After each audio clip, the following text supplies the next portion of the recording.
Сайн бацгаана. Өнөөдөр бид нар бол өнгөрсөн хугацаанд HNT podcast-аар үзэгч та бүхэнд ямар мэдээлэл бэлтгэн өгсөн бэ гэдгийг товч таймыг хүргэх юм аа. Тэгээ энэ таймынхаа хүрээнд бид нар манай энэ подкастыг дэмжин ажиллаж спонсорлсон JST-ийн хамт олон дээр хүрэлцээд байж байна. Сайн байна уу та? Сайн байна уу? HNT podcast бол JST-ийн тусламжтайгаар санхүүжилтээр бүтсэн. Тийм учраас бид та бүхэнд бол маш их талархаж байгаа. Бид нэр бол 20 дугаар хийгээд энэ 20 дугаарт маань маш олон эрдэмтэн судлаачид бол үнэтэй мэдээлэл өгсөн. Юуны төрөнд та бүхэнд баярлж талархснаа илэрхийлж байна. Та одоо биднэрт HNT улсын цэцэн амралтай газартай JST бол хизээнээс анх хамтран ажиллах болсон юм бэ. Та бүхний энэ хэрэгжүүлж спейс төслийнхаа хүнэнд ямар үр дүн хүлээж байгаа тэр тухайгаар биднэрт хэлж өгөөч. Арай эртнээс нь ярил HNT улсын тусгай хамгаалалттай газрын газрууд дээрх Герман, Монголын хамтран ажиллагаа болон HNT улсын хамгаалалттай тусгай газрууд байгуулагдахаас ч өмнө эхэлсэн түүхтэй. Миний профессор өнгөрсөн зууны 1970-аад оны эхнээс Монголд ажиллаж эхэлсэн бөгөөд тухайн үед Монголын эрдэмтэн мэргэжилтнүүдийг HNT улсын тусгай хамгаалалттай газрын хил заагийн талаар нэгцэн ойлголтод хүргэх зорилготой байсан. Ер нь Герман улс энэ хамгаалттай газрыг анх байгуулагдах үеэс нь эхлээд хийхэн дэмжиж ирсэн. Түүнээс хойш GIZ байгууллага болон HNT улсын тусгай хамгаалттай газрууд тасралтгүй дэмжлэг үзүүлж өөр өөрийн төслүүдийг хэрэгжүүлж ирсэн. Бидний сүүлийн төсөл болох Spaces энэ сүүлийн жилүүдэд илүүтэйгээр улсын хэмжээнд тусгай хамгаалттай газруудын эрх зүйн орчин сайжруулахад анхаарч ажиллаж байна. Үүний гол зорилго нь тусгай хамгаалттай газруудын захиргаанд ажлаа илүү үр дүнтэй хэрэгжүүлэхэд дэмжлэг үзүүлэх, мөн тэдний эрх зүйн статусыг бэхжүүлэх юм. Мөн тэдний зөвлөх маркустай ойр ажилладаг. Тэрээр улсын HNT тусгай хамгаалалттай газруудын болон бусад тусгай хамгаалалттай газруудын захиргаатаа нэгт хамтран ажиллаж өдөр тутмын үйл ажиллагаанд нь зөвлөгөө өгч дэмжиж ажилладаг.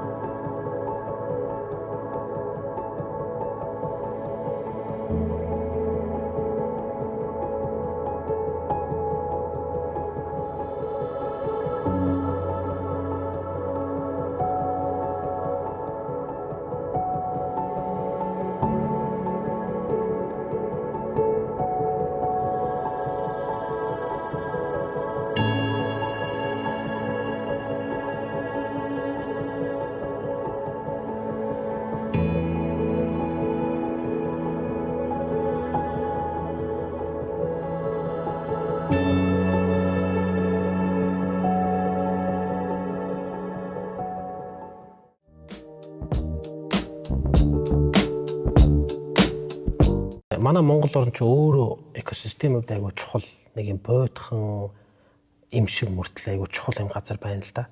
За энэ дээр Монгол орн маань өөрөө бол газар зүйн 3 бүсийн хагалбар гэж боддог. За зүүн тийшээ бол мэдээж яг саяны HNT-гээс зүүн тийшээ бол бүр тодорхойлох бол жанчвлаа аршаа гэдэг байгаа шүү дээ. Энэ бол ийшээ ингээд номхон талаа айсав гэж боддог. Нийт гадаргын урсцын бараг чинь хэдэн хувь байна да.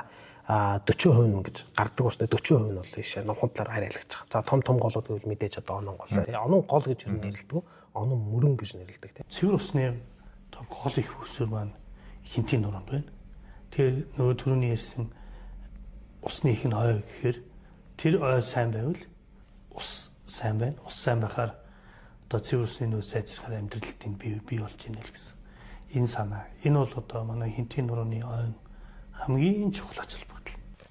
Загас байхгүй болохоор энэ шим болон шим бус бодис эргэлт гэж байдаг штэ байгаль дээр. За шим гэдэг чинь ингээл бүх өвс ногоо хорхоо шавьж энэ эргэлт тасарчиж байгаа.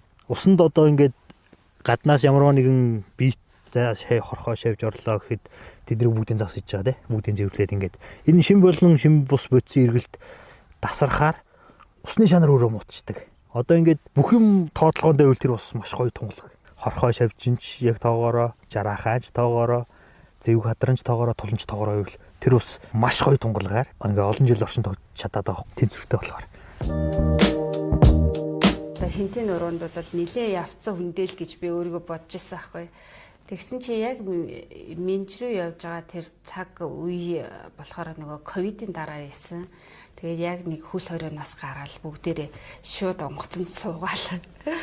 Тэгэл явсан. Тэгээд нөгөө нэг хинтийн нуруунд чи бид нар дандаа л машинаар яваад байсан болохоос биш. Ерөөсөө онгоцоор нөгөө дээрээс нь харж үзээгүй. Дээрээс нь харчаад надад бол амар тийм нэг юу гэж бодсон. Юу вэ энэ ч гэсэн хинтийн нуруу чи ийм амар өргөө удам нутаг. Юу вэ би чи ерөөсөө очиж үзээгүй зөндөө газар байгаа мэн. Хинтийн нуруугаар нь л төсөөлсөн байсан чи үгүй тэр чийс амар өргөө удам. Би ерөөсөө огт очиж үзээгүй зөндөө газрууд байгаа мэн. Тэгэхээр зэрэг энэ болгонд одоо аль болохоор хурч очиж ажиллах хэрэгтэй юм байна л гэсэн тийм сэтэл төрсөн. Холбогдлынхын тухайд бол ямар вэ гэхээр энэ шувуунаас гарч байгаа өвчлөл хүнд халдах те бас хүнээс малд халдах, малаас хүнд халдах ийм эрсдлүүтэй хүнд өвчин үүсдэг учраас энэ бол үнэхээр урьдчилан сэргийлж судлах шаардлагатай юм аа. Энэ Солонгос улсын тусгай хамгаалалтай газрын шувуу судлалын хүрээлэнгээс одоо 5 судлаач маань ирээд одоо 21 орчмын жижиг шувуудын судалгааг бол хийж байна. Ойн тэмрээс үүдэлтэй энэ одоо шуудын нутгалдыг энэ газар нутгийг багасгах юм бол те энэ бол шуудад маш бүр нэлээд хүнд юм одоо цохил талах юм аа гэж. Сая энэ жил гэхэд л одоо та түрүү хэлж байна. 4 сарын сүүлдээс ихсэл тасралтгүй төмөртэй байгаа гэдэг чинь шүү дээ. 4 сарын 28-наас ихсэн. 28-наас хойш. Тэгээд онцгойгийнх ингээл нисдэг тэргээр бол ганц өнөөгчдөг бол зүйдэг юм ээ. Галс өнөөгчдөг зүүн иргэдэг бол зөөхгүй л дээ. Аж ахуйн нэгж иргэд бол яг 31-ээр машин дээрээ суугалт. Тэгээд одоо тийм 31-тэй одоо тэр тооны савнуудад энэ голоос ус соруулж аваад тэгээд дэш нь явждаг юм уу? Тий, юу яа 31 дээр нэг тооны 2 сав тавиад помпоор нөгөө тооныхаа савнд хийгээд тэгээд нөгөө жижиг 18 литр 20 литр нөгөө ирлаанууд бол тэгээд машин явах төмөртөө хэр ойрхон очих хэмжээний газар нь очиод тэгээд тэндээс нөгөө ирланд усаа хийгээд үүрээд тэгээд яг төмөр дээр очино. За тэгээд нөгөө усаа үүрээд за нэг 2 явахд л хүн бол тэгээд юм ядардаг шүү дээ. Тэгэхээр энэ чинь бүтээмжийн хувьд бол бүр аюу баг байна шүү дээ. Айгу хэцүү болчихж байгаа юм л да. Тийм. Тэгэхээр тэр том оврын ус сордог л онгоцнууд л хамгийн онгоцнууд л их боломж юм байна тий. Тэгвэл бол ингэж их төмөр гарахгүй л байна. За та сая ингээд төмөрийн давтамжийн тухай ярьлаа. Би ингээд судалгааны ажлууд харж байгаад ингэж байна. Ер нь бол 1700-аад оноос хойш тий 1900 оноод хүртэл гарсан төмөрийн тоон бол одоо хацсангуй бага одоо энэ цагиргын тооцоон дээр гарсан байна. Гэтэл 90 оноос хойш төмөрийн тоо бол их байна. Жишээлбэл одоо энэ 1996 онд гэхэд тий 410 гаруй удаагийн төмөр гарч нийт 10 саяга талбай шатсан гэдэг энэ Монгол улсад бас нэлээд том тохиол авчирсан төмөр болтой юм байна. Дараа нь 2006-аас 2009 оны хооронд энэ их гарч ирсэн байна тий. Тэгэхээр энэ бол нөгөө нэг уур амьсгалын өөрчлөлтөөс гадна хүмүүс бидний нөгөө нэг хариуцлагатай холбоотой асуудлууд их болж ирсэн байна уу гэж бол надад санагдсан л да. Та энэ тал дээр хэлж өгөөч. Тий, төмөрийн давтагдал бол яг сүүл 90 оноос хойш бас нэмэгдсэн гэдэг нь бол яг харахгүй. Үнэн. 90 дэлхийн нийтээс энэ уур амьсгалын өөрчлөлтийг бол тэр үеэс л яг ярьж эхэлсэн. Бүр зарим одоо хүмүүсийн бүр уур амьсгалын өөрчлөлт сайн гэж хүрт одоо бичсэн өгүүлбэрүүд байдаг. Тэгээд 90 он өнгөрөөд ирэхээр яасан гэхээр нөгөө дулаарч байна. Муу нөлөөг үзүүлж эхлэхгүй. Нөгөө хайлтдаг мөсөн тэр дууссан. Дахиад байхгүй болчихгүй. Доошо ирэх усгүй болоод эхэллээ. Тэгэл газарчин хатахаараа нөгөө сүрхэг чанар маань байхгүй болоо ингээд бүр иргэдэд хөрсний бүтц алдагдахаараа бүр нунтаг болоод цемент одоо зүг рүүгээ шилжээд ирнэ.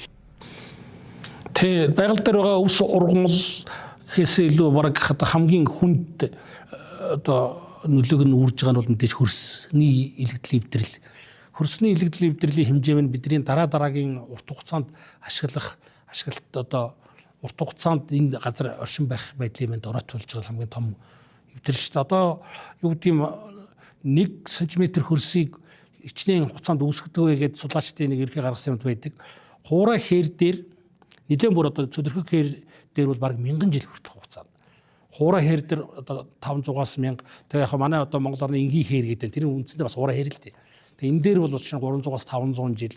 Тэгээ магадгүй одоо яриад байгаа хинти энэ бүс нутгт дээр бол ингээд 100-аас 300 жилд ч юм уу хугацаанд үүсдэг хөрсийг бид нар сүүлийн 30 жил хичнээн хэмжээгээр доройтуулва гэдэг байдлаас аваад үзэх юм бол энэ хөрсний үүсэх процессын энэ их удаан одоо үүсэлтийг бид нар ямар хурдан хугацаанд жишээ нь өөрөө чи хэлж байгаа шиг нөгөө эдийн засгийн эргэлт багтаа мөртлөнгөө өсгөөд маллаад байгаа малаараа сүйтгэж байгаа байдал байна. Ядаж ингээд ойрхон богино хугацаанд нүгэж тий. Тэгэх юм бол ядаж тэр суурин газартаа байгаа ургамал нь жоохон ч гэсэн сэргэх боломж олгоод ингээд тэр сэргэх хугацаа олгомоор байна. Тэгэхгүй тэгээд манайх чинь ингээд тэр ургамалдаа ингээд сэргэх хугацаа олохгүй ингээд иг маггүй юусоо дараалал ингээд зунжангаа идчихээр тэр ургамал маань нөх хөгжлийн үе шатаараа цэцгэлж чадахгүй, үрэлж чадахгүй ингээд байнга ингээд болчиход байгаа хгүй. Тэгэхээр за 2014 он тэр 3-8 онд нийлээ бол 8-9 онд бол баг улстай яриа шатсан. 14 он нэг үед санаж ин одоо талбай дээр хүмүүс хүртэл цуглаад хандив цуглуулад төмөрт явцгаалаа шүү дээ бид нар чинь. Улстай яа. Эн чин хээр ой бүгд шатсан. Тэр нь бол нөгөө миний ярьж байгаа мега тохиорэшил нөгөө 12 жилд нэг давтагддаг. Тэр давтагдал нь яг хүрээдэхгүй.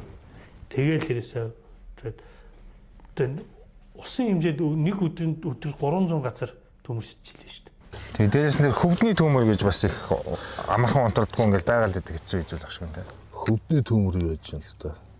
Зузаан хөвдтэй газар бол унтрахгүй л байна. Унтарчлаа гэдээ орхио явчихдаг. Дутуу цэвэрлэгээ хийгээд явчихдаг. Тэгээд нэг 2 хоногийн дараа нөгөөх нь буцаад асчдаг. Тэгээд ирж очих гэсээр цаг хугацаа алдна. Бидний судалгааны яг зарим түрүүнд дурдсан өөр хоорондоо ялгаатай 10 амьдрах орчны маань зарим гэсэн үг л яг ой хэрийн төмөрт бас бол өртөж судалгааны жилүүдэд бол бас шатчихсан. Тэгэхээр яг жинхэнэ шилмүстэйд амьдардаг тийм тайгын зүйлүүд бол тийм ой хэрийн төмрийн дараа бол маш бага тэмдэглэгдээд илүү ийм задгай амьдрах орчныг шүтэж амьдардаг байсан охтнууд маань бол нөгөө шатцсан ойроо илүү төрж орж байсан. Тэгэхээр яг нэг хүрээлэн буй орчны өөрчлөлтд бол хамгийн мэдрэг тэдгээрээр дамжуулж одоо судалгаа хийх хамгийн боломжтой зүйл амтд маань бол ерөн жижиг хөхтэй амтд байгаа юм. Зэрэг ойг хамгаалах нь бол мэдээж нэгдүгürt. Хоёрдугаас болохоор яаж хамгаалах вэ? Ямар арга замаар хүн дээлтэй болоод байгальд нь өөрт нь сөрөг нөлөөлөлгүйгээр яаж хамгаалах вэ гэдэг ийм юмнуудыг бол бодох хэрэгтэй. Сая 25 онд Монгол орны хөхтэй амтны улаан данс чинь 20 жилийн дараа шинжлэгдэж хэвлэгдлээ. Тэрэн дээр яг хамгийн их нөлөө үзүүлж байгаа 10 хүчин зүйлийн нэгээр нь бол одоо яг энэ цэвэр үлийн цагаанд зориулж цацж байгаа хор бол хамгийн одоо хүний зүгээс нөлөөлж байгаа хамгийн том хүчин зүйлүүдийн нэг гэж бүр тэмдэглэгдсэн байна. Тухайн гормон яг цэвэр үлийн цагаан гэхээсээ илүү тэрнгээр хоолдог махчин шувууд жижиг махчин амтд суусрын овгийн бидний мэдэх нь үнийг хэрснээс эхлээд тэгээ маш олон амттыг давхар хордуулаад тэгээ тэр хүчтэй хор хүнцэл пестицид гэдэг чинь яг нөгөө үлийн цагаан 10 г амт биеттэй байж хад идэх юм бол тэр хэмжээгээр томордог. Тэрнээс том амт идэхээр тэр том амттын бие дахиж тэр хэмжээгээр хорн дөөсч идэг. Тэгээ тийм мэдээж оюун модны ач холбогдлыг бол бид нэр дурдаад барахгүй.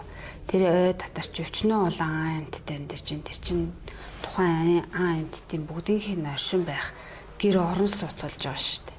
Тэгэхээр зэрэг тухайн ойг бол нэгэнт одоо хүний шивжид идэгцсэн юм чинь ингээд шууд одоо огтлох, тайрах, төлөө төлшөнтэй хэрэглэх тийм юм бол байж болохгүй гэсэн үг байхгүй юу? Миний хувьд болохоор одоо 2021 онд одоо Минжээ ангаа, Шарлан, хоньног орчимд одоо ойн дуруутай амьтад болгоод малцэг андгаа, бор өрөөс буг, бадан хөдөр зэрлэг хаан судалгаанд оролцож исэн. Тэгэд тухайн судалгааныхаа үр дүнг болохоор ерөнхийдөө одоо өмнөх судалгааны материалуудтай нэгтгэхэд мөн сүүлийн судалгааны материалуудтай нэгтгэхэд одоо тухайн популяцийн тоо толгой өөрчлөлт тэгэхээр тэдгээрт нөлөөлж их хүчин зүйлийг одоо судалгыг зорж ажилласан байгаа. Хайдын тусгай хамгаалтай газар мөн өөрөө болохоор нэг тайвдыг тайгаа голын хөндөй одоо намархыг зэрэг экосистем нь олон хэв шинжийг илэрхийлдэг учраас одоо Монгол орны одоо нэг ойн туруутай амьтдын идэвхжил цөм амьдрах орчин болдог. Өнөөгийн нөхцөлд гэвэл ерөнхийдөө одоо мэдээж одоо улаан номны ангил одоо 1% ангил бүрдсэн буюу одоо малцыг хандгаа байна, бадан хөтөр байна. Эдгээр амьтдууд нь бас чухал ач холбогдолтой. Тэгэхдээ одоо байгаль бүхий л амьтад ерөнхийдөө хамгааллын хувьд экосистемд бүгд ижилхэн тэд зүрийг хадгалдаг учраас хамгааллын хувьд одоо маш өндөр ач холбогдолтой. Бас нэг юм маань болохоор зэрэг хүнэлж явжид идэгдэнгүүтээ хүчдэг гэсэн юм бол бас байхгүй гэсэн. Тэрийг яад юм бэхээр хүнэлж явжид идэгдсэн ч тэсвэрлэх чадвар гэж бол тухайн модонд байдаг гэсэн. Мэдээж 1 жил идэгтчлээ, 2 жил идэгтчлээ, 3 дахь жилдээ тэр үхсэн ухаар цаарагдана. Гэвч 4 дахь жилээс нь ахуулаад нөгөөд чинь бас ургах боломж бийж идэг гэсэн. Дулааныг тэсвэрлэх хязгаар гэж байна. Одоо ургамал дээр байх. Энэ хязгаарыг давцсан. Одоо 100-ны үйлдэл шүү давцсан багтдаг байхгүй. Тэгэхээр нөгөө чинь нөгөө аппарат нь сайн ажиллаж өгөхгүй байна. Ингээд ирэхээр нэг айц төрж байгаа. Одоо 40 он гэхэд 2 градусаар тулаарлаа гэх юм бол энэ хүмүүс яах юм болоо гэдэг. Тэгээ энэ дээр санаа зовоод тэр судалгаа энэ гадныхантай нийлээд хийсэн. Нийлэн шуугантай байгаа. Юу гэхээр яг нь манай цаг хугацаатаас урд нь бас хэлж ирсэн юм аа. Ер нь 2040 он, 2100 он гэхэд бол шилмэс байхгүй болно гэсэн юм прогноз бол байх. Манай өөрийн одоо судлаачд хийсэн. Тэгээд ингээд үзэхээр одоо ургамлын талаас аваад үзэхээр тэр бол бараг батгцсан. Тэгэхээр энэ магадгүй одоо 40 он энэ 2 градусаар ингээд явах юм бол 40 он болоод манай одоо мөнх ногоон гэж нэрлэгддэг энэ модод маань улам багасхны. Тэгэхээр одоо хинтийн нөр ингээд одоо манай хушин гацууран төв.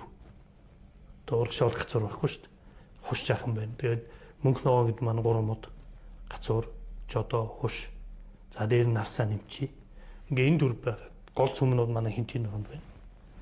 Одоо ингээд дулаарлал ингээд цааш явах юм бол нөгөөдөл маань багасхнэ. За сайн байцгаана уу? Би Солонгосын Кореan National Park Service-ийн судалгааны төвийн шувуу судлалын төвийн судлаач Ким Ян Мо гэдэг хүн байна. Би шувуу бүгжлэх болоод шувууны судалгаа хийдэг хүн байна гэж хэлж байна. Сайн байна уу? За би надад Кимжэ хүн гэдэг би тус судалгааны төвийн шувуу судлаач байна. Гэтэ миний хувьд бол шувууны одоо өвчин бас хачигны тухай судалгаа хийдэг хүн байна. 2009 онд Монгол бүгжлэгдсэн шувуу тий одоо Солонгост бас дахиж баригдчихсэн тийм байгаа. За нүүдлийн шувуудад хамгийн их одоо хийдэг түгээмэл судалгааны нэг бол энэ шувуу бүгжлэг судалгаа байгаа. Энэ шувуудын нүүдлийн замыг тодорхойлох юмар энэ одоо судалгаа хийдэг байнамаа. Ерөнхийдөө энэ шувуудыг судалж байгаа тий шувуунаас гарч байгаа өвчин уур амьсгалын өөрчлөлтөд ямар нөлөө үзүүлдэг юм бэ гэхээр энэ шувууны өөрийнх нь одоо гарч байгаа хачиг болоод энэ амьтдад гений өөрчлөлт мутац дэх ордог байгаа. Үүнээс үүдэлтэй өвчин бас тэ шинээр гардаг байгаа.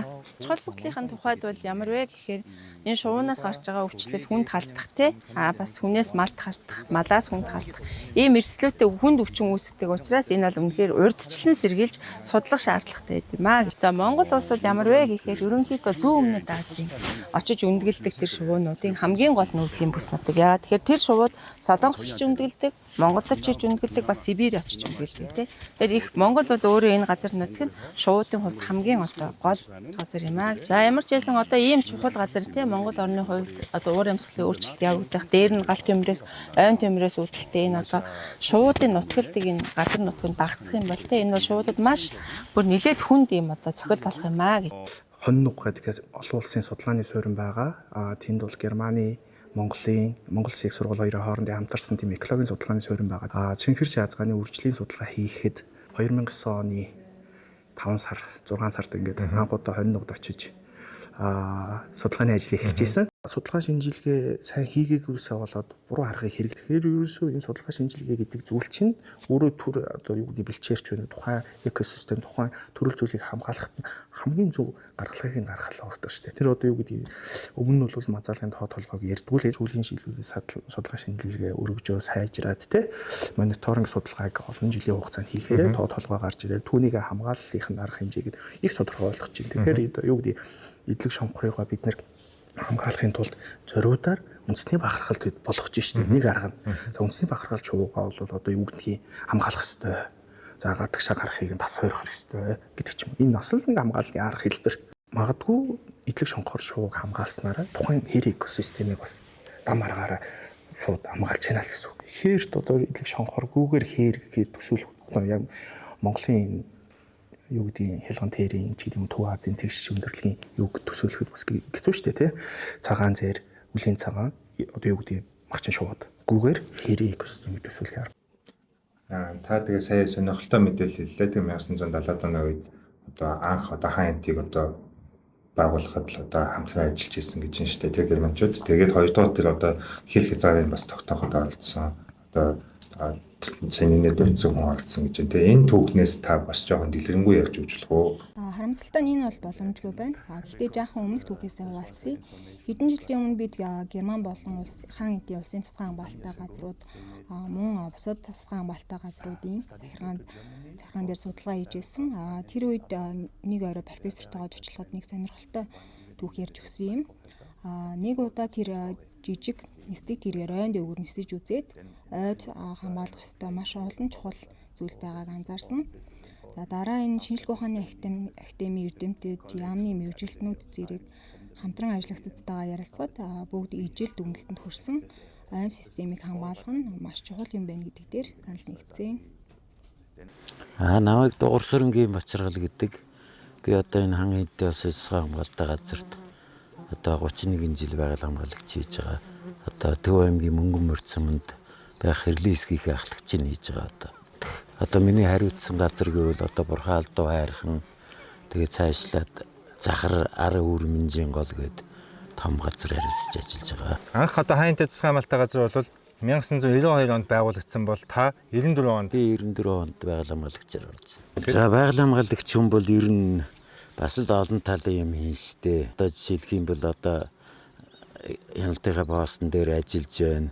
Тэгээд ан амтны судалгаа, тэгээд ОМОд одоо тэгээд бүхэл төрлийн байгальтай холбогдолтой энэ сургалт сурчлагаанд сууж бас тэдний талаарч бас их хүн амтнд санал зөвлөгөө өгдөг. Одоо жишээлх юм бол ингээл ОМОд хортонд идэгдэхэд тэрнийг ингээд судлаад цааш нь мэдээлж явах ёстой. Одоо энэ байгаль аппликейшн гэдэг одоо гарцсан байна. Тэр байгаль аппликейшнээр ороод ан амтныхаа одоо судалгаанд явж явах хугацаанд таарсан ан амтныхаа зургийг нэдэр авч баталгаажуулаад тэр аппликейшнд байршуулдаг. За сайн байцгаана. Намайг хан хинтийн тусгай хамгаалалттай газрын Хинтээ аймгийн Бачрээт сумын онон хэсгийн байгаль хамгаалагч Төвшин Баяр гэдэг. За байгаль аппликейшн болохоор Германы GIZ төслийн багийн хамт олонны гаргасан гар утасны аппликейшн байгаа. Монгол орны байгальд ургаж байгаа ургамал ногоо, ан амтэн, ховор, ургамал, ховор амттын тухай судалгаа хийх зорилт байгаль хамгаалагч биднэрт зориулсан аппликейшн байна. Би бол бас нөө постнд билектэн пост гэж манай чи бий. Билектэн постнд гарахдаа, энэ хожрын постнд гарахдаа ер нь бол дандаа мотоциклтэй морьтой явж байгалийн зураг аль болох тэгэл бас ховор зураг авахыг боддог. Тэгээ байгаль аппликейшн чинь миний хувьд бол бас би чинь зураг авах хобби байгалийн. Тэгээ яг хоббид маань таарсан. Тэгээ ажиллаачсан хоббигоо ажил болгоод тэгээ сайхан ажиллаж байна. Манай хэсэгт болохоор ер нь бол тайгын их л амтд бий. Тэгээ баавгай, хандгай, тэргүүтэй тэгээд мэрэгч амттаас үн цагаан үенч байна тий. Ер нь ховор амтч байгаа маань. Тэгээд яг миний тэр хонь нугт хийсэн бакалавр магистрийн судалгааны суурин бол нөгөө Монгол Улсын их сургууль холбооны бүгд найрамдах Герман улсын Гётингений их сургууль хоёрын хамтарсан олон улсын суурин судалгааны төв. Тэнд үл зөвхөн Герман Монгол биш. Яг намайг ажиллаж явах үед үл дэлхийн 6-7 орноос судлаачд ирж ажиллаж байсан. Тий. Яг хонь нугт судалгааны суурин бол тухайн үедээ бол маш одоо тийм тогтвортой. Шувууны судалгааны лабораторитой, ургамлын судалгааны лабораторитой, хөхтөн амтны судлах лабораторитой, тэгээ оюутны байр маяг гэл галт тоо тустаа гээл тэгээ одоо тэрүүл суурин судалгаа болохоор бол суурин бол одоо маш сайхан тогтсон байсан. Тий одоо ажиллаж байгаа одоо бол бид нар ингээ хээрийн судалгаа хийгээ явхаар бол яг нэг цагийг сонгож олон жил судалгаа хийх тийм боломжтой одоо хоорондоо бол одоо хомс. Тэгээ минжид очиод очисон чинь надад хамгийн анхны сэтгэл нь болохоор зэрэг юу ч байхгүй, хин ч байхгүй газар ирлээ гэх те. За одоо очисон юм ч бас нэрэ баг энд чинь бараг л худалчинд нөгөө зохион байгуулалттайгаар явж байгаа анхны групп байхгүй бид нар чинь бол. Тэгээ тийм учраас бол бүгдээрээ л тал талаас нь те нэрэ бүгд л хийх юмтай. Өстө цаг завгүй ажилласан. Тэгтээ бол үнэхэр гоё яасан. Тэр яасан гэхээр зэрэг сууж байгаа газар болгоноос л шивжээ цуглуулах сонирхолтой байсан. Тийм болохоор зэрэг маш олон янз бүрийн аргууд терапиутыг тавьж байгаа, урхуудыг тавьж байгаа шивжүүдээ цуглуулж авсан. Тэр судалгаагаар болохоор зэрэг урд нь бол хонин нууг дээр Герман Монголын хамтарсан экспедиц очиод судалгаа хийж байхдаа 2013 онд хэвлүүлсэн бүтээлээр бол 92 зүйлийг бүртгэсэн байл. Тэгээ миний тэр судалгаагаар ганцхан Минжид очиод цуглуулсан цуглуулгаар болохоор би 144 зүйлийн шавжийг цуглуулж ирсэн. Засны бие хэмжээ жижигж ийн гэвэл энэ олборлолт агнуур их явж байна л гэсэн үг ерөөсөө. Хамгийн түрүүнд том заснууд нөмхөд. Ер нь ингээд тэр авих хат маанууд нь томууд нөмхөд. Тэрийг хүн авчих ш. Тэр дараагийн үе гарч ирж штэ. Тэрнийх нь 60 см том байлаа. Дараагийнх нь 50. За тэнгуут л маргааш нөгөө дөр юм уу ингээд хугацааны дараа 60-ыг аваа авчихсан штэ. Тэнгуут л хугацааны дараа дахиад 50-ыг хүн аваа авчиж байгаа. Ингэсээр байгаа нөгөө загсны өсөх хурдаа давчиж байгаа. Тэг агнуурын хурдан. Тэр нөгөө загас томрох боломжгүй бол. Тэр нөгөө дандаа ийм жижиг хүчтэй загас. Тэгэл нэг жоохон 10 см нэмээд 5 см нэмээд ихлэхээр нэг нөхөр авчих. Тэгэл дахиад нэг юм те дараа жилийнх. Дахиад нэг 5 10 см дахиад нэг нөхөр авчихдаг. Ёс заншилтай их холбоотой тий. Энэ бас нөгөө Монголын ёс заншилтай чинь энэ шуугаар ангөрөө хийлэгдэг их соёлын бит бус их уламжлагдсан шүү дээ. Одоо бодомжром хохгаас маань бүр одоо хүн гүрний туган дээр чинь шонхор шувууны дүрслэл байхаас эхлээл. Тэгээд дараа нь одоо юу гэдгийг харцаг шонхор шувуу одоо Рашид Азины судрын чуулганч гэдэг юм. Маш олон түүхэн баримтан дээр шувуу хүнтэй холбоотой. Тэгтээ амтныг инэрэнгүү байх хэрэгтэй. Аваачаад л нөгөө тэрэлж болон сүнжин болдогт үйдэг шиг нэг тас аваачаал гавлаалаа илжүүлж тэргэлвэл мөнгө олоод байх. Бас болов. Тэгээд дээрэс нь тэр монголчуудын тэрнүүдийн соёл иргэншил бас шуу хамгаалалт нөлөөлж байгаа. Шуудад сүүдэр бити хүрэх гэдэг чинь л тий сүүдэр хүрэх зай чинь одоо юу гэдэг юм бэ? За яг нэг 3 м байя. 3 м-ээс дотогшоо бити ойртоор гэсэн л том юу явж этик явж штэ тий монголчуудын тэгэхээр айгүй байгаль хамгаалалтаа сайн үр хөвгттэй л энэ байгаль хамгаалал гэдэг чинь хамгийн чухал шүү. Энэ амьтанд бити яагаарэ амьтдыг хайрлаарай гэсэн айгүй том тийм философи ёс зүй яваад байгаа. За та бүхэн харж байгаа бол миний хойно яг одоо бол сайхан янгэр сууж байна. Энэ хаантын улсын засгийн хамгаалалтын газрын устдагт байгаа том болон жижиг хөвгтэй амьтдын тухай, энэ туруутай амьтдын тухай судлаачид одоо өнгөрсөн хугацаанд ямар судалгаа шинжилгээ хийсэн бэ гэдэг зүйлийг тодруулах гээд бидний ярилцлагаж явахдаа манай энэ хаан авал буюу Богдхан авалд маань одоо 200 орчим тонны янгэр байдаг гэж бас сонссон. Тэгэхээр Богдхан авал маань өөрөө Хинтийн нурууны хамгийн өмнөд зах хэсэг. Тэгээд бид нэр өнөөдөр өглөө сурвалжлагаар янгэрийн зураг бичлэг авъя гэд зориуд өгсөн ч бол бидний хойно бол ингээд сайхан өглөө нарлаад байж байна. Тэгэхээр уг мөрөн маань өөрөө айгуу том мөрөн шүү дээ. Чинь хэрлэн онон туул гэж ярьдаг шүү дээ, тийм. За тэгсэн чинь нэг тэгээ ингээд тэр ингээд маш хүнд ингээд хүн явдггүй газараа бид нэг морьтой ингээд ярж яваал нөгөөдөг чи ихтер очил ингээд явж эхэлж байгаа. За бороо асарч гисэн, хувц сунар норсон, майхан сам норсон. За тэгэл хоол идэх хийх гэлэхлээр нөгөө маш хязгаартай хоол ирсэн. За тэгээд нөгөө зэрлэг амтанд бүслэгдэх одоо жишээ нь чонны сүрэг бол ингээд энэ тэнд уйлалдаал хэлж байгаа байхгүй. Тэгэхэд ингээд бид зааварсан галаа өрдөө шүү галаа алжуулахгүй гэдэг. Шүн 4 цагт мод дууссан байдаг. Тэгтээ яг ингээд нормаа ингээд сэргээгээл ингээд байгаль байсан. Тэр мөч бол бас их гоё эсрэг. Бид нар баавганы мөртөө бас таарсан. Тэгээд хандгаа мандгаа гэл одоо тэнд үнэхээр л янзшгүй баялаг байгаа юм бол бас л бахархах, хайрлах, харамлах сэтгэл бас төрж ил байлаа. Дэлхийн бөмбөрцийн хой такст амьдарч байгаа гурвж байгаа модлог урамлууд жилдээ 1 цаг хэрэг хүргадаг. Одоо ингээд энэ хоёр хүрхний хооронд 1 жил. Эхнийх нь одоо хаврынх нь за энэ цайвар байгаа нь бол хавар, энэ бор байгаа нь бол өвөл одоо намрах гэсэн. Ингээд энэ хоёрын хооронд бол 1 жил. Тэгэхээр энэ одоо манай дургаж байгаа жил нүст мод бол бүгдээрээ 1 жилд 1 цаг хэрэг үүсгэдэг. Модны цаг хэрэг бол яа гэвэл гадна тал дээрээ нэгээр нэмэгдэж болгож идэг. Дараа жил энэ гадна талаар нэг нэмээд ургадаг ийм. Тэгээ энийг ингээд нэгдүгээр тоолж болно. Тоолохоор насыг мэднэ. Хоёрдугаарт бол хэмжиж болно. Хэмжихээр бид нэр одоо энэ 40 см гэвэл 200 наслахтаа 40 см ургачээ. Жилд дүүр одоо 2 см ургасан байж гэдэг юм уу. Нэг ийм хэмжээ гаргаж авч болно. За дараа нь юу гэхээр энэ цагирыг өргөн нарийн байснаас хамаарат тухайн модны урагж исэн газар уур амьсгал ямар байсан бэ гэх. Үндсэндээ бол мод бол байгалийн одоо цагуурын станц гэсэн үг. Одоогийнхор бол дата. Тий одоо эндээс бол бид нэр Монгол оронд бол энэ цагуурын байгууллага 1930-аад оны сүүл үеэс эхэлсэн. Тэр үед л одоо бид нэр цааман хүүтэн байна гэж ярьдаг. Одоо за 3 градус хүүтэн байна гэж ярьдаг. 7 градус хүүтэн байна гэж ярьдаг болсон үе байхгүй. За манай түүхэн зохиолуудад жишээ нь за мэчин цэлцууд боллоо. Тэгээд одоо айлын гадаа байсан үхэр босоогоороо хөлдлөө гэд ингэ бичсэн байгаа. Тэгээд одоо тэр жил одоо ард түмэн үгээгүй ядуу болж мал сүрэг одоо их орогдлоо гэд. Үхэр амтэрээ хөл босоод ингэ зогсчихсон 4 хөл дээрээ зогсчихсон үхэр хөл хэдэн градус хөлдөх юм бэ гэдэг асуудал.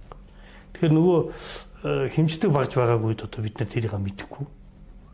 Тэгээ сүүлийн үед бол яг одоо нөгөө хэмждэг болсноос хойш бол манайд бас хэмжиж үтсэн юм билээ. Тэгээ нэг 52 градус хүрэх юм бол үхэр бол энэ хөлдөх юм байна. Одоо тэр цус нөгөөхөө болоод өөхөн давхар ингээд шууд хөлдөх юм байна. Тэгээд бүх юм байна гэсэн ийм судлага манайх бас хийсэн юм билээ.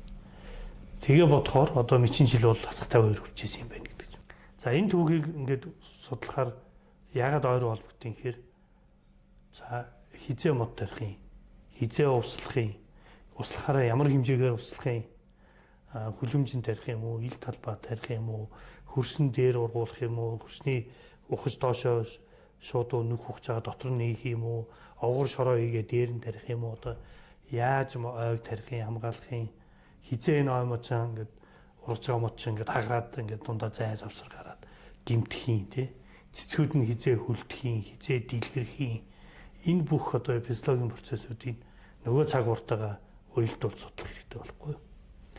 Ингээд 40 оноос эхлээд өнөөдрийн хүртэл цагуурын дата дээр ажиллаад ингээд хийж болж байгаа. Гэтэл энэ байгалийн аливаа зүйл чинь бол давтагдaltaй. Бүх юм давтагдaltaй. За давтагдлыг бий болгодог 2-3 үндсэн шалтгаанууд. Нэгдүгээр түүхээр энэ байгалийн одоо тундас гэдэг нь одоо ур бороо цас өвлийн зууны тундас. Энэ тундасны их баг энэ бол давтагдчихдаг. Тэгээ байгалийн үзэгдэл. Дараагийн нэг юм нь болохоор температур. Хүйтэн дулаан өвөл зүүн гэдэг ингээ хавар намар дөрөв үйлрэлээр ингээ өөрчлөгдөж байгаа. Тэр бол бас юм ямар нэг юм хэлбэлцэлтэй. Тэгээ тэр хэлбэлцлийн нь бол нарийн судлаад байгаар давтамж байж таарч байна. Тэгээ энэ давтамжийг бий болгоод нэг 2 зүйл байна гэдэг яриад байна. Эхнийх нь бол энэ сарны идэвхжил. Яг бид нар бол 12 сар гэж яриад.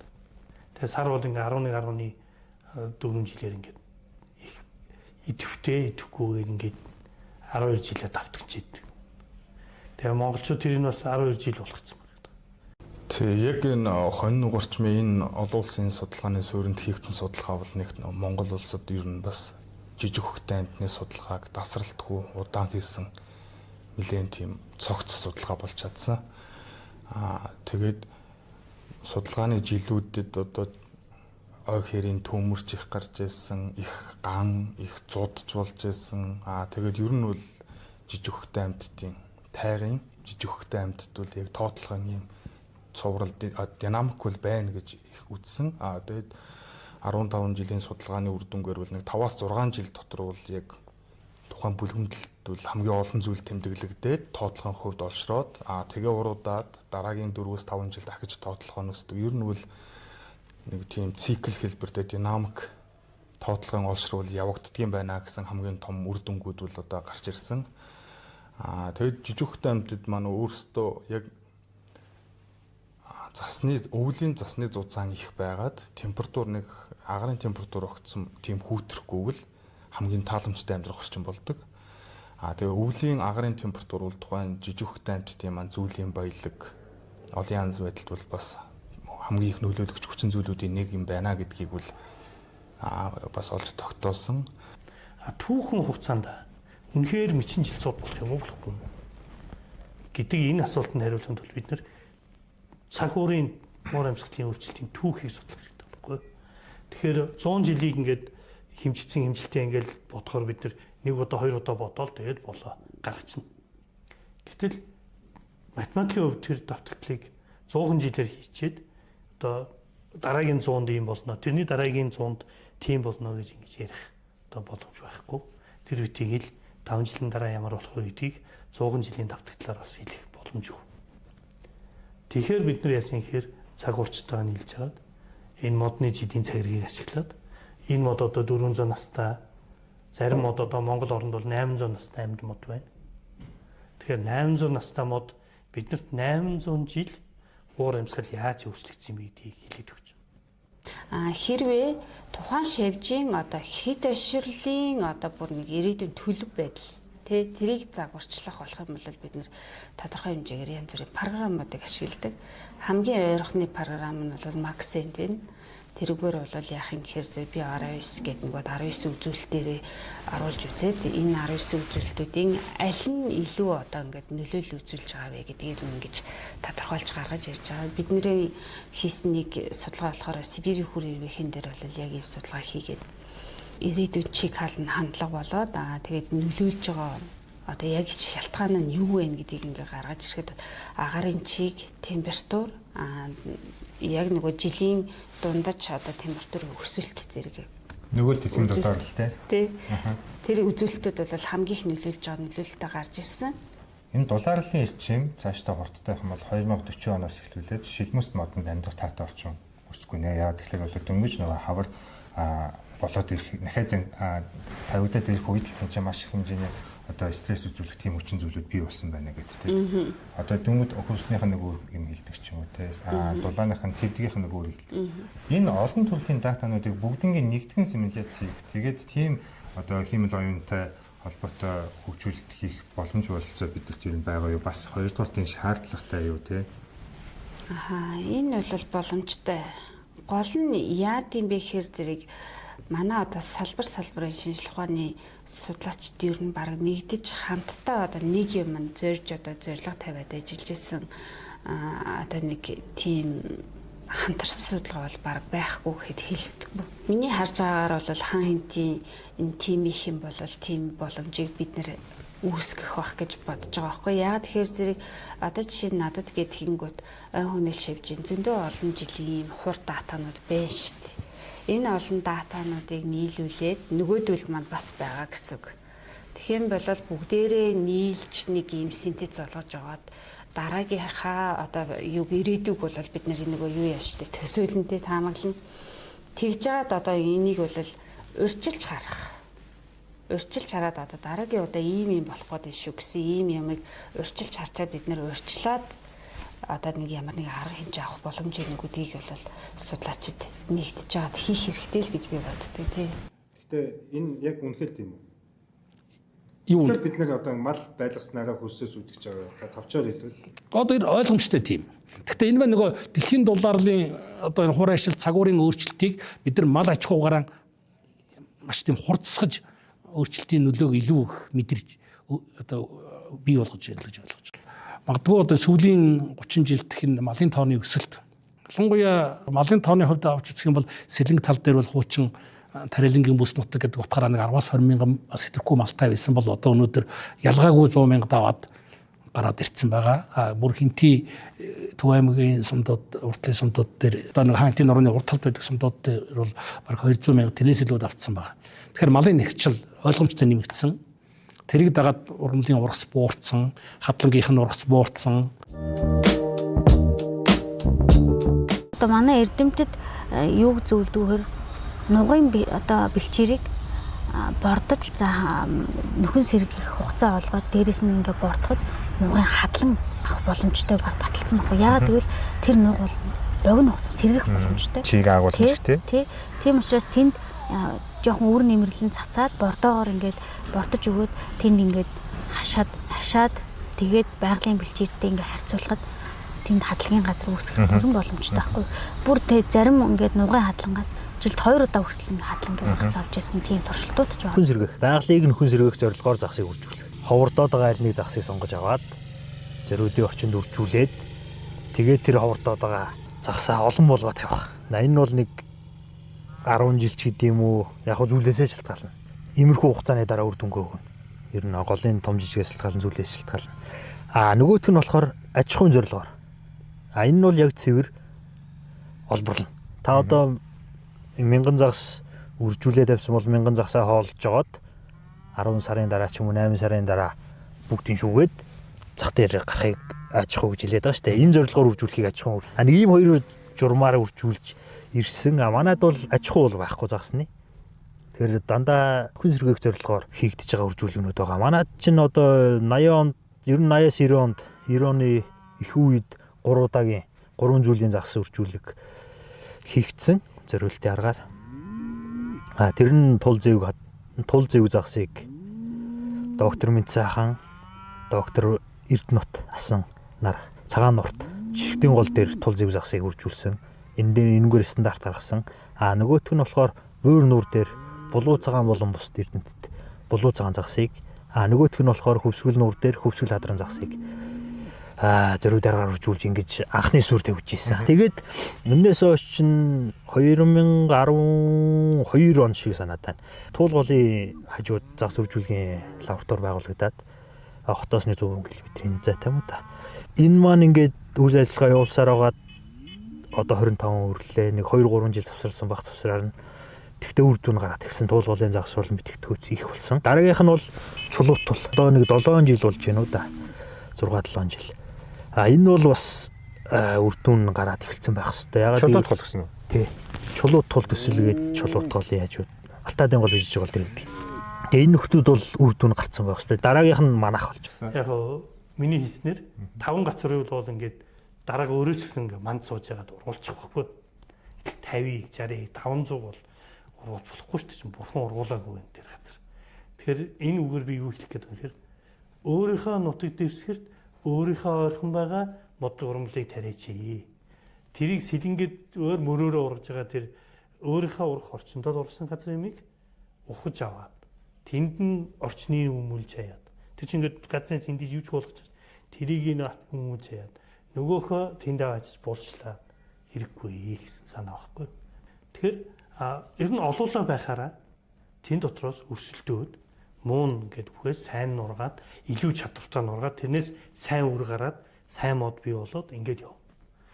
Муу юмнаас муу юм үүснэ, муу юм гарна. Тэгэхээр тэр байгалийн өрсөлдөө тэр юм байж хэвээр. Тэр зам ёсороо 10-наас дээр нь яг бид нар жаг ингээд өсөд 10-15 нас хүрээд ирэхээр нөгөө сэрүүлэх огтлолт, гэрэлжүүлэх огтлолт нөгөө ачхуу арга хэмжээнүүдээ аваад ингээд сайныг үлдээгээд мууг нь авч явсаар байгаад бид нар сайн чанарын 200 модтой үлдэх юм. Тэр сайн мод чанарын 200-аас 400 мод маань сайн үр өгөх юм. Сайн үрийг аваачаа тарихаар сайн мод ургах юм. Тэгэхээр тэр одоо байгалийн өрсөлдөөн тэр сэлээгч нөгөө өөрийнх нь сэлээгч сонгох шалгаруулалт тэр юмнууд нь алдагтаад. Тэгээ одоо ч ингээд нөгөө үрийн чанар муудаад байгаа, үр олдохгүй байгаа энэ чинь бүгд энтэй холбоотой. Энэ аяанчхан арга хэмжээ гэдэг юм хийж тэр насанд нь тохирсон огтлол зэрүүлэлт юмнуудыг хийхгүй болохоор ойн өөрөө чанаргүй болоод тэгээд чанаргүй юмнаас чанаргүй үр гарна шүү дээ. Их гарсан ч гэсэн үрийн чанар муу. Ингээд энэ араасаа ингээд явна. Тэгэхээр энэ шинжлэх ухаан чинь ярахгүй бакалавр, магистр, докторороо дамжаал сураал 4 жил тэр ойн эрдмийг сурж ийж хүн ойчин болдог. Яг дипломтой ойч. Дараа нэг 10 жил газар ухаж модтой ноцолж ийж нэг жинхэнэ ойчин гарах нь шүү дээ. За тэгээд нөгөө нэг мөнгөн мод сумаар заримдаа нөгөө баавга хорхоодох, баавга таллах гэдэг нэг үйл явдлууд болдог шүү дээ. Тэр ерөнхийдөө юу болдго юм бэ? Тэрний одоо болж ирсэн сүүлийн үеийн түүхүүдээс та хүмүүс сонирхуулаад ялж өгөөч.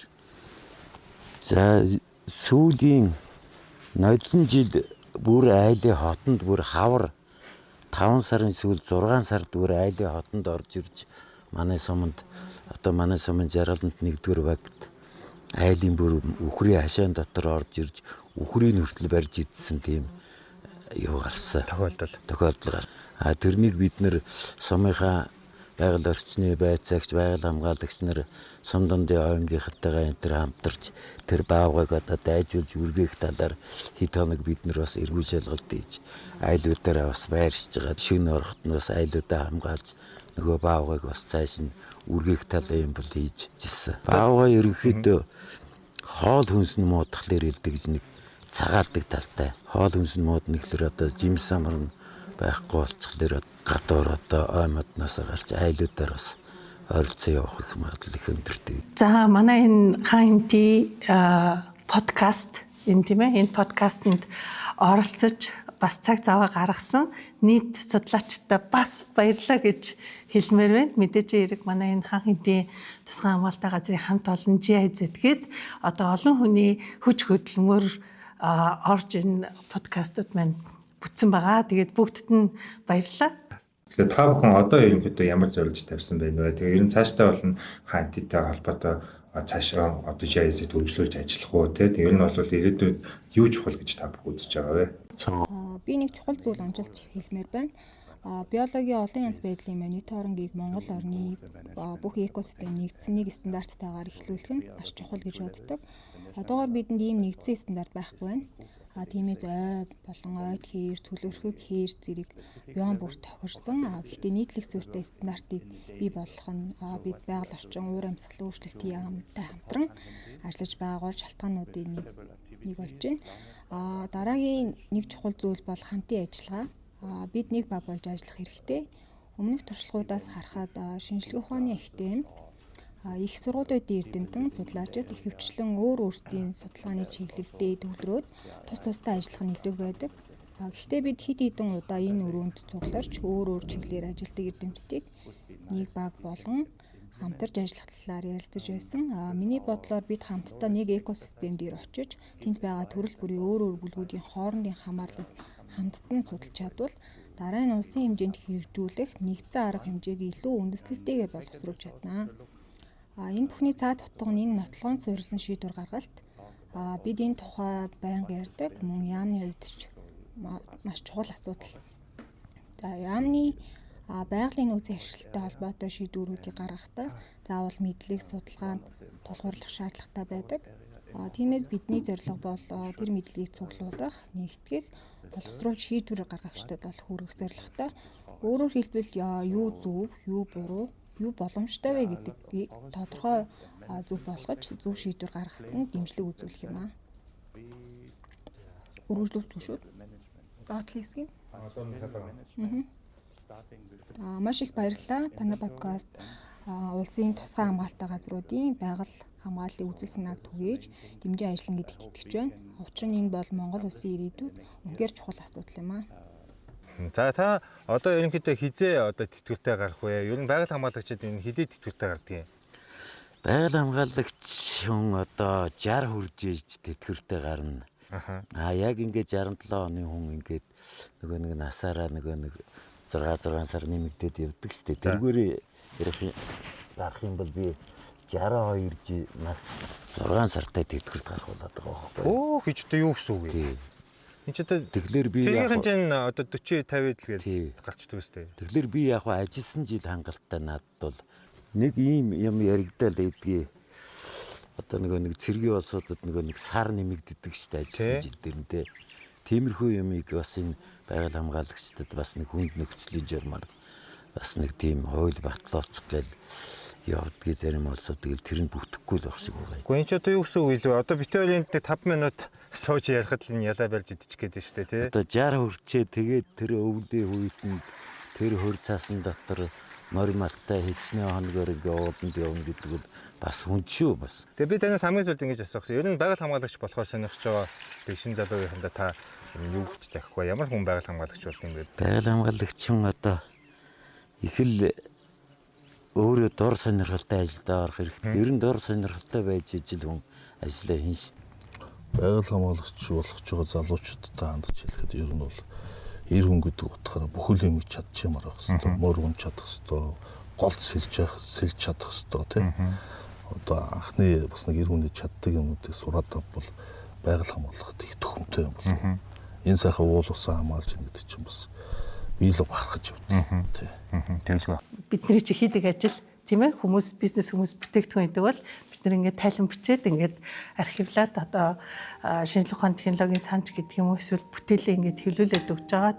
Энэ хүмүүсийг урдах одоо ажиллаа хийгээл явж идэг. Энэ их дата мэдээллийг одоо цуглуулчихсан, энэ их ажлыг хийчихсэн хүмүүсийн бас нэгэн одоо бүтээл ажлаас нь багч гэсэн ил гаргаж одоо хаан хинтийн тусгай хамгаалалтаа газар гэдэг чинь ийм одоо тийм комплекстэй экосистем үнэхээр одоо хамгаалахгүй бол болохгүй ийм одоо судалгааны чиглэлээр ажилладаг хүмүүс бол үүргээ биелүүлээ тодорхой хэмжээгээр судалгаагаа хийгээд явж байна. Энийг үзэж сонирхоод өшөө тийм ээ энэ үр дүнг нь ашиглаад шийдвэр гаргахтаа хүртэл одоо яг тоо мэдээ дата баримтлаад явах нь бол дараагийн одоо хүмүүс шийдвэр гаргагчид энэ одоо чиглэлээр ажилладаг төрийн хүмүүсийн л одоо асуудал шүү дээ гэж бодож байна. Би нэг юмыг бүр ингээд цохон одоо тэмдэглэмээр байна.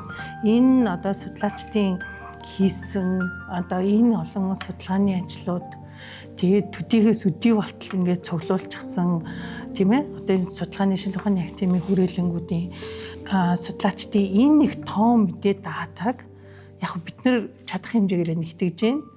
Улсын бодлогоор нэгтгэхэд тэгээд ямар хүчин зүйл нь яг ямар болохоор ямар хариу үзүүлж байгаа энэ уялдаа зүй тогтлыг нь загварчилж гаргаад нөгөө математик загвар хийн экосистемийн загвар хийн гэхлээр л бид нар энэ тоо надаас хол гэдэг тийм одоо үе өнгөрчихсөн. Энэ бол харилцан шүтэлцэж одоо амьдарч байгаа нэг экосистем хоорондоо ямар зүй тогтлоор холбогдоод байна гэдэг гаргаж мэдснийхаа үндсэн дээр ирээдүйн цаг уур ийм болох юм байна. Уур амьсгалын өөрчлөлт ийм болох юм байна. За гал төмөр гэхэд магадгүй тэдэн онд гэхэд одоо гарах юм байна. За нөгөө хуш модны самарчин тэтэд байхгүй болох юм байна гэдгийг таамаглал дэвшүүлээд тэр таамаглалаа бүр 70%-аас дээш баталдаг энэ математик загвар тоон дата мэдээлэл өгөгдөл тийм ээ энэ боловсруулдаг энэ аргачлал бол аль хэдийн ингээд бусад орнуудад өдөр тутмын одоо ийм аргачлал болсон. Одоо бид нар энэ рүүгээ ч ормоор байна. Тэ судалгааны ажлынхаа дараагийн хөгжил рүү орё гэдэгтээ бол саяны подкастад оролцсон хүмүүс маань судлаачд маань бол бүгд судлаачдын энэ их хүч хөдөлмөр нөр их одоо ажил тийм ээ мөнгө санхүү цаг хугацаагаар бүтсэн энэ их одоо датаг ашиглаад эргээд одоо төр засгийн шийдвэр одоо бас мэрэгэн гардаг тоон дата мэдээлэлд үндэслэн одоо дараагийнхаа одоо энэ шатрал ормоор байна гэдэг энэ санааг л онд оролцсон нийт судлаачд бол ийм одоо дүгнэлтийг бол бид нар хийж байгаа. 20 подкаст нэгэн одоо дуугаар одоо зөвшөлдсөн зүй тогтлыг нь газар юмаа гэдгийг л харуулах гэсэн. Тэгээд